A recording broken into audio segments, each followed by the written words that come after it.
Should Man United sack Erik Ten Hag? Man United are in a very, very troubling time at the moment. It feels like the eye of the storm a little bit for Erik Ten Hag, losing in the cup to Newcastle United, a relatively average to poor record so far in the Champions League, and of course floundering in the Premier League.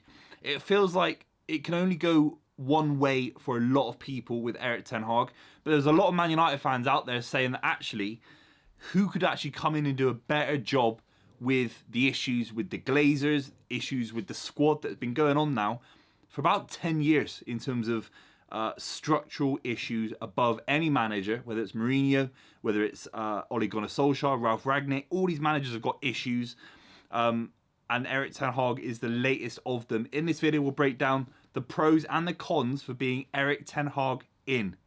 Let me know what you think in the comments down below, especially if you're a United fan. Very keen to see what you think. Let's just start off with the basics of keeping Erik Ten Hag at the club, because getting rid of him and bringing in a manager brings a level of volatility, right? Look at Chelsea bringing in Potter. It's not easy, especially at Man United. There are a few clubs where I think you could sack. I think you could sack Guardiola. I think you could sack maybe Arteta and bring in a like-minded manager with that group of players that are all fresh, all borderline world class. I think there'd be a level of kind of continuity. But with a club like Chelsea, a club with like Man United, I think if someone else comes in, you don't know if they're actually going to get worse. So Erik Ten Hag still has a Champions League campaign to fight for. Obviously not a League Cup campaign, but an FA Cup is still on the horizon come New Year. And of course a Premier League where coming top four isn't out of the realms of possibility. They did it last season, rather haphazardly if you ask me. And I don't think they were particularly good on the eye. But they're still in these competitions. So sacking Erik Ten Hag and not letting him have the breathing room to create a resolution to the mess that I think he has got himself in for is a valid argument. I don't think it's at the point now where Man United are out of every competition. They can't compete on any level. They've just won recently against Copenhagen. They just beat the likes of Brentford and Sheffield United with a mini upturn in form in the Premier League. So on that level, I don't see how... It's very hard to see how you sack Erik Ten Hag. That's just my one side versus the other. And then you look at the list of names that could come in and replace him. You know, Graham Potter is second favourite. Zinedine Zidane, who's English, doesn't even rack up apparently. De Zerbi at Brighton. Would he take the job? Would he take the job looking at Graham Potter? It's a very similar situation in that regard. But then Man United are the massive institution that we all know them to be.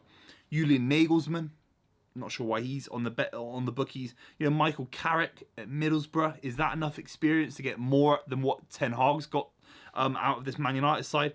And a couple of others. Antonio Conte, I still think he'd get a tune out of them. United fans would hate the short-termism. They'd hate some of the brand of football. But he'd get them going. So I think there's one there that I would like if I was a United fan. And Julian Lopetegui, who did a fantastic job at Wolves, currently out of a job, obviously, because of what happened at Wolves. So the managers, the short list is very, very short. I think there's only one or two. If you can get De Zerbi, of course you go and do it. But he's trying to play a brand of football very similar to Ten Hag, surely. It's very Ajaxian what he's trying to do at Brighton. So Ten Hag can't do that because he's having to pump it long to the likes of Højlund, because he hasn't got the personnel who can keep the ball, keep pressure. And the big thing for United, and we'll now go into the second part of the argument why he should be sacked.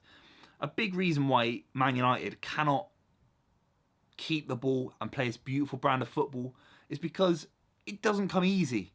Man City and Liverpool and Real Madrid and Barcelona of yesteryear play this incredible brand of football because of incredible discipline. Incredible discipline on the ball. So when that hard pass is on, you want to look like a star in front of 50,000 people. You don't make that pass and you keep it simple. You play the law of averages. You always try and get the 9 out of 10 result as opposed to that 1 out of 10 that's never going to happen in terms of likeliness. The discipline to work hard off the ball. The discipline to say the collective unit, whether it's Bernardo Silva popping in at left back or whether it's Kevin De Bruyne pressing from the front, pressing beyond Haaland, that level of team camaraderie brings about it total football, brings about the beauty of smashing the likes of Bayern Munich and Real Madrid in the Champions League. These are big boy leagues. Big boy leagues. That's how Barcelona won those Champions Leagues against Man United, because of incredible discipline. So this Man United side are losing games because they're rubbish. They're losing games without playing even a beautiful brand of football because they don't have discipline. And that doesn't come from the Glazers. Sure, there's a few personnel issues you could definitely lump at them in terms of signing 30-year-old Casemiro and putting him on a 5-year deal, and Varane and a few others. But the reality is discipline is the one factor that you can levy at a National League South side.